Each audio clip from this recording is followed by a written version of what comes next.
देखो बच्चों, क्वेश्चन 5 है right word equation and the balance equation for the reaction taking place when.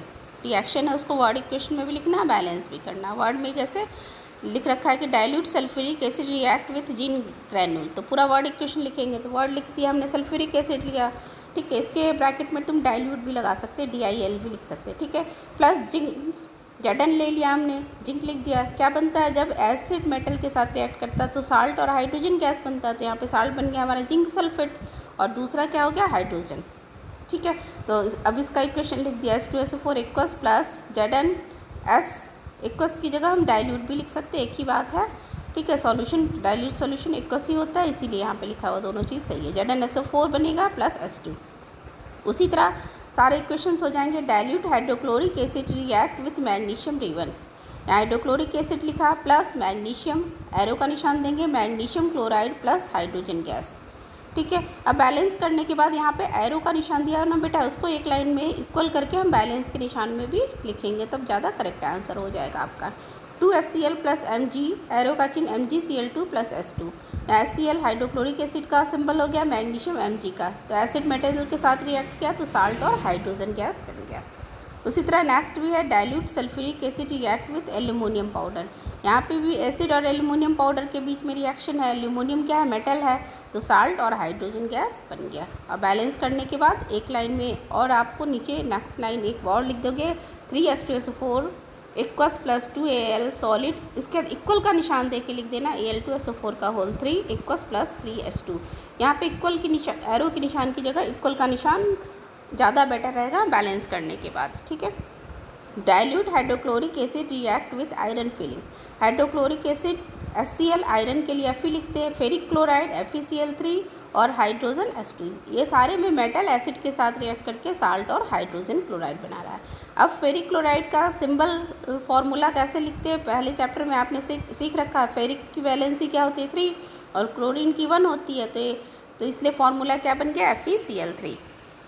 Compound, next question है, compound such as alcohol and glucose also contain hydrogen but are not categorise as acid, described an activity to prove it. इसमें कह रहा है कि compound alcohol और glucose दोनों के पास hydrogen होता है। जैसे ग्लूकोज का फॉर्मूला होता है C6H12O6, तो हाइड्रोजन है। एल्कोहल का मालूम, इथाइल एल्कोहल लेते हैं, इथाइल एल्कोहल लेते तो OH लगता है इनमें फॉर्मूले में, CH3OH, ठीक है। तो मान लो OH लग रहा है सब में, तो हाइड्रोजन सबके पास है, दोनों के पास, एल्कोहल के पास भी हाइड्रोजन होता है और ग्लूकोज के पास भी होता है, लेकिन उनको एसिड क्यों नहीं मानते, क्योंकि वो हाइड्रोजन आयन प्रोड्यूस नहीं करते। वैसा कंपाउंड जो अपने इक्वस सॉल्यूशन में H+ आयन प्रोड्यूस करता है वही एसिड का बिहेवियर शो कर सकता है, अदरवाइज नहीं कर सकता है। तो उसी को हमको एक एक्टिविटी से प्रूव करना। तो करंट पास कर रहा है कि नहीं, हाइड्रोजन आयन दे रहा है कि नहीं, ये हम चेक करेंगे। तो इसके लिए हम सर्किट तैयार करेंगे। सर्किट तैयार करने के लिए क्या लिया गया, 2 nails are fitted on a cork and are kept it in a 100 milliliter beaker. The nail are then connected to the 2 terminal of 6 volt battery. क्या लेना है, एक कॉर्क लेना है, उसमें 2 नेल फिट कर देंगे और उसमें उसको हम किससे जोड़ देंगे, बैटरी से, बल्ब से, स्विच से जोड़ के सर्किट हमारा तैयार हो जाएगा। अब जहाँ सर्किट तैयार किए जिस बीकर में, उस बीकर में हम HCl डाल देंगे। सम dilute HCl poured in the beaker and the current is switch on. अब जैसे ही स्विच ऑन करेंगे तो करंट उसमें से पास होने लग जाएगा, बल्ब ग्लो करेगा। लेकिन यही एक्सपेरिमेंट में अगर एसिड की जगह हम ग्लूकोज और एल्कोहल सॉल्यूशन डालते हैं तो करंट पास नहीं हो रहा है, क्योंकि बल्ब वहाँ पे हमारा नहीं ग्लो कर रहा है, बल्ब नहीं ग्लो करेगा स्विच ऑन करने पे भी, यानी करंट पास नहीं हुआ। ऐसा क्यों नहीं हुआ, क्योंकि कोई आयन प्रोड्यूस नहीं हुआ। आयन प्रोड्यूस होता तो करंट पास हो जाता। It will observe that the bulb does not glow in HCl solution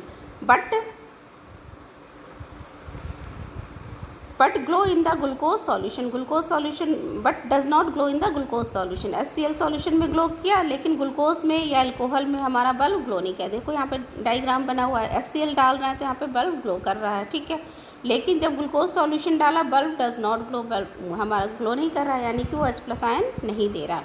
result HCl dissociated into H+ and Cl- ion, ठीक है। These ion conduct electricity in the solution. ये ion जो होते हैं एसिड कंडक्ट करते हैं सॉल्यूशन के अंदर, इलेक्ट्रिसिटी को कंडक्ट कर देते हैं, जिससे बल्ब ग्लो करता है। लेकिन ग्लूकोज और एल्कोहल जो होता है आयन प्रोड्यूस नहीं करता, H प्लस आयन नहीं दे पाता, और आयन नहीं देने के कारण ही जब तक कोई नहीं आयन बनेगा वो इलेक्ट्रिसिटी को कंडक्ट नहीं कर सकता। तो कोई भी आयन नहीं प्रोड्यूस करता है एल्कोहल और ग्लूकोज, और आयन प्रोड्यूस नहीं करता है, तो इसलिए वहाँ पे वो एसिडिक बिहेवियर को नहीं दिखा सकता और ना ही करंट को पास कर सकता है। उसके अलावा नेक्स्ट हो गया कंक्लूज़न। इसमें क्या कहेंगे कि जो एसिड होते हैं वो उनमें भी हाइड्रोजन होता है, ठीक है। From this activity it can be concluded that all acid contains hydrogen. जितने भी एसिड होते हैं वो हाइड्रोजन को रखते हैं, लेकिन जितने भी compound, but not all compound containing hydrogen are acid. लेकिन ऐसे कंपाउंड जिनके पास हाइड्रोजन होता है उनको हम एसिड नहीं मान सकते। क्यों नहीं मान सकते? क्योंकि वो H प्लस आयन प्रोड्यूस नहीं करते। यानी कि हाइड्रोजन है लेकिन अगर H प्लस नहीं दे रहा है तो एसिड की कैटेगरी में नहीं आएगा। That is why alcohol and glucose contain hydrogen. उनके पास हाइड्रोजन होता है, they are not categorise as acid, क्योंकि वो एसिड में कैटेगराइज नहीं कर पाते, क्योंकि H प्लस आयन प्रोड्यूस नहीं करते। Why does distil water not conduct electricity whereas rain water does.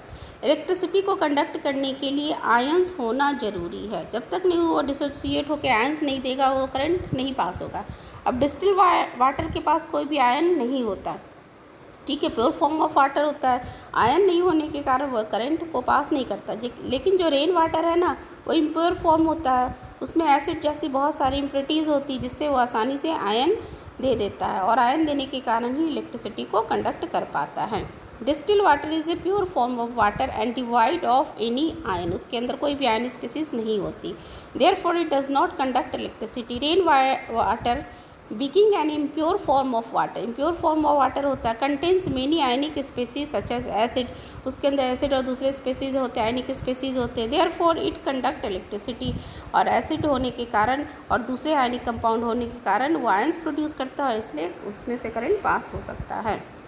Next question है why do acid not so acidic behaviour in the absence of water. Water के absence में acid होता है, अपना acidic behaviour क्यों नहीं दिखा पाता है?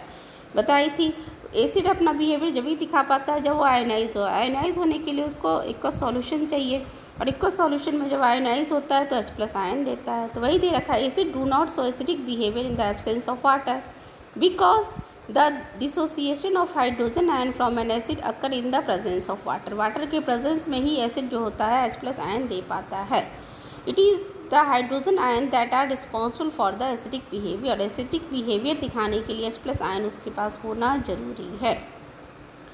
नेक्स्ट क्वेश्चन है बच्चों, यहाँ पे 5 solution A B C D E दिया हुआ है, ठीक है। उसकी pH वैल्यू दे रखी है कि A की 4 है, B की 1 है, C की 11 है, D की 7 है, और F की A B C D E है, E की 9 है। अब इसको कह रहा है कौन ये एसिड बेस और न्यूट्रल और जो वीक एसिड या वीक बेस है उसके अंदर कैटेगराइज करना है। तो बता रखा है 7 वाला जो होता है वो न्यूट्रल होता है। तो सबसे पहले 7 को हमने ढूंढा, जो न्यूट्रल कंपाउंड्स 7 किसका D का है, तो हमने लिख दिया सॉल्यूशन D जो हो गया न्यूट्रल हो गया।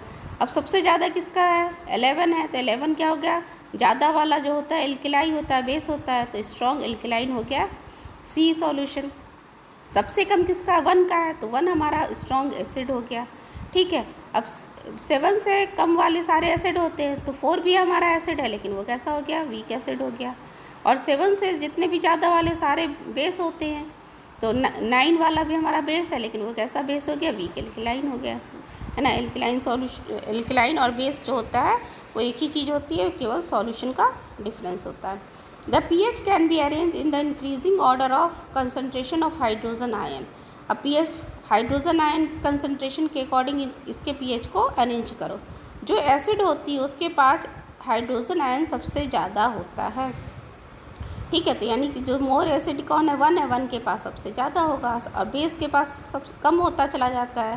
तो इसीलिए 11 के बाद हमने 9 7 4 1 लिखा है। Equal length of magnesium ribbon are taken in test tube A and B। A और B 2 टेस्ट ट्यूब लेते हैं, उसमें मैग्नीशियम का फीता ले लेते हैं। अब एक A टेस्ट ट्यूब है ना, उसमें हम क्या डाल देते हैं बच्चों, hydrochloric acid is added to test tube A में हाइड्रोक्लोरिक एसिड और B में क्या डाल दिया हमने, while acetic acid in added to test tube B में हमने एसिटिक एसिड डाल दिया।